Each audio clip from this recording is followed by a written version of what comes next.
Hello everyone, mayroon naman po tayong God's Word for today. Now, ang ating teksto ngayon na pag-uusapan ay nandito po sa 1 Samuel 16 verse 7. Ang sabi, "But the Lord said to Samuel, do not consider his appearance or his height, for I have rejected him. The Lord does not look at the things people look at. People look at the outward appearance, but the Lord looks at the heart." So ang ating message po mga kapatid na pag-uusapan, hindi tumitingin ang Diyos sa ating panlabas na anyo, kundi sa ating mga puso.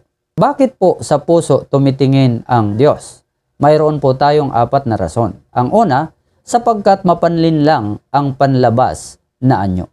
Ano ang sabi po dito?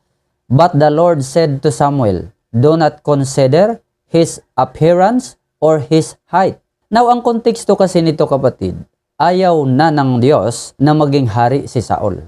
Kaya inutusan niya si Samuel na pumunta sa lungsod ng Bethlehem upang maghandog kasama si Jesse. Dahil sa mga anak ni Jesse ay pipili ang Diyos ng bagong hari. Nang nandoon na si Samuel sa Bethlehem, nakita niya si Eliab. Basahin natin sa unang Samuel 16:6. Nang makarating na sila, nakita ni Samuel si Eliab. Pinagmasdan niya ito at sinabi sa sarili, ito na nga ang pinili ni Yahweh para maging hari. Akala ni Samuel, si Eliab yung pipiliin na maging hari kasi siguro talagang ang kanyang katayuan o di kaya'y appearance ay siguro bagay na maging hari. Pero ano po ang sabi ng Diyos? Sabi sa verse 7 sa ating teksto, ngunit sinabi sa kanya ni Yahweh, huwag mong tingnan ang kanyang taas at kakisigan, sapagkat hindi siya ang pinili ko. Si Yahweh ay hindi tumitingin ng katulad ng pagtingin ng tao. Panlabas na anyo ang tinitingnan ng tao, ngunit sa puso tumitingin si Yahweh. Now mga kapatid, ang aral na makukuha natin dito, kung ang Diyos ay tumawag, kung ang Diyos ay may gagamitin, kung ang Diyos ay may pipiliin, hindi po ito nakabase sa ating hitsura o sa ating porma o sa ating mga diploma o sa katayuan sa buhay, kundi sa puso. Akala ni Samuel si Eliab na ang pipiliin ng Diyos na maging hari. Pero ang sabi ng Diyos, huwag mong tingnan ang kanyang taas at kakisigan sapagkat hindi siya ang pinili ko. So, sa mindset ni Samuel, maaring ito na si Eliab ang kahaliling hari ni Saul. Kasi tumitingin si Samuel or nakita ni Samuel sa appearance. Pero si Lord, kita ni Lord kung sino ang nababagay na maging kasunod na hari. Dahil ang Diyos ay tumitingin sa puso.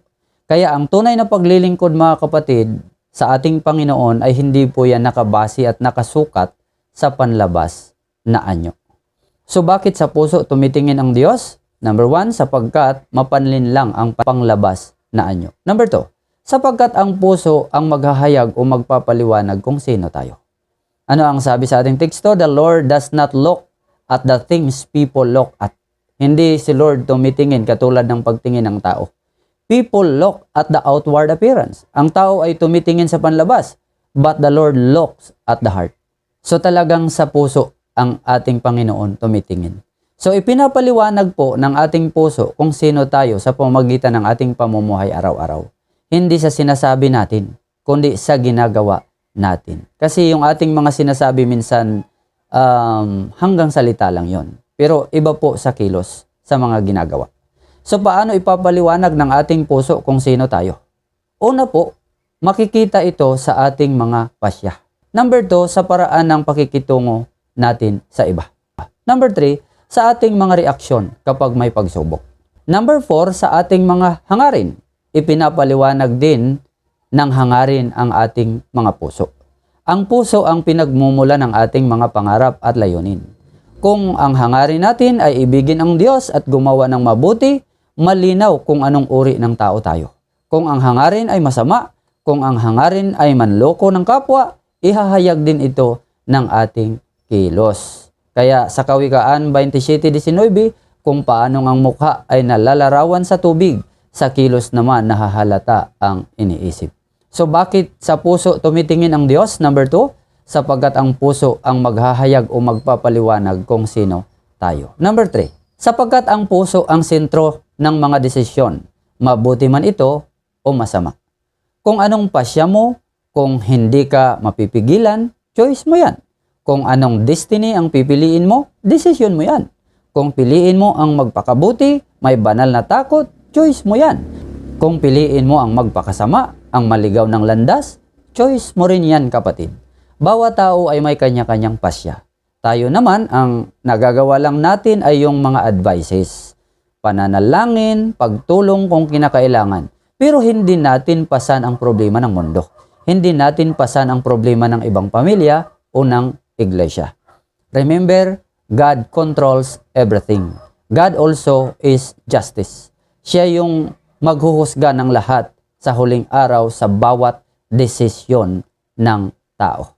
So bakit sa puso tumitingin ang Diyos? Number 3, sapagkat ang puso ang sentro ng mga desisyon, mabuti man ito o masama. Number 4, sapagkat mas mahalaga sa Diyos ang katapatan kaysa panlabas na kabanalan. No, ibig sabihin, sabi nga dito sa ating teksto, people look at the outward appearance, but the Lord looks at the heart. Ang tinitingnan lagi natin, mga kapatid, yung mga outward appearance. Pero si Lord, talagang kita ni Lord ang ating mga puso. Marami ngayong bulaang propita, bulaang mga ngaral, bulaang Kristo, false religion, di ba? Banal sa ating paningin. Pero may iba po silang hangarin ang manligaw sa mga tao.